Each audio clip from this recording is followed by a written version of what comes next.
Mandau terbang, senjata mematikan suku Dayak yang berkekuatan gaib.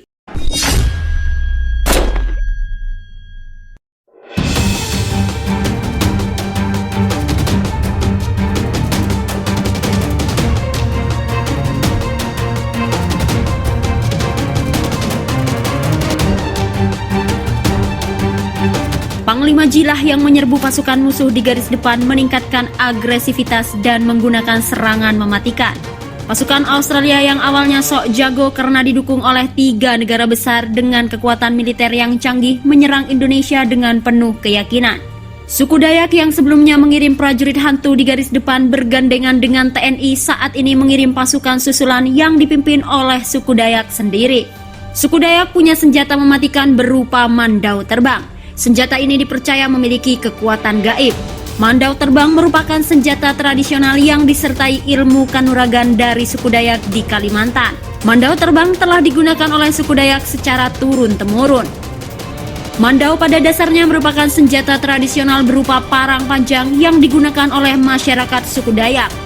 Mandau terbang yaitu senjata tradisional yang digunakan oleh orang yang memiliki ilmu kanuragan tokoh adat Dayak Bakau Simon.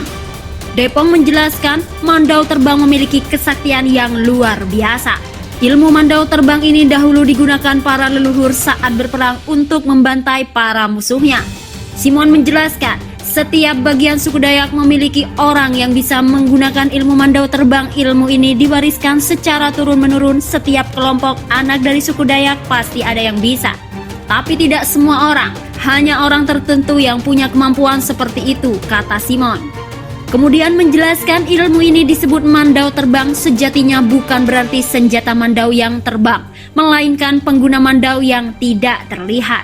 Mandau terbang memang ada fisiknya, tapi orang yang memegang mandau tidak terlihat. Masih lebih lanjut, Simon menjelaskan bahwa ada 2 jenis ilmu terbang, keduanya memiliki tingkatan kekuatan yang berbeda. Yang pertama itu adalah orang yang bersangkutan sendiri punya ilmu terbang kekuatan manusia itu.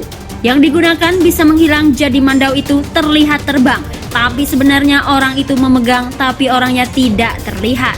Orang-orang hanya melihat parang saja. Sementara jenis ilmu yang kedua berada di tingkatan lebih tinggi, yaitu mendel, digunakan oleh bangsa jin atau makhluk tidak kasat mata. Jin tersebut merupakan sahabat dari manusia pemilik mandau itu. Biasa juga disebut jin pembantunya.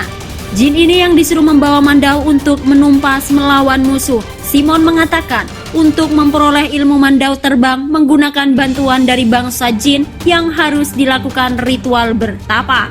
Tapi ilmu ini juga bisa diturunkan langsung oleh leluhur jin milik keturunan keluarga, bisa dipanggil kalau keadaan mendesak.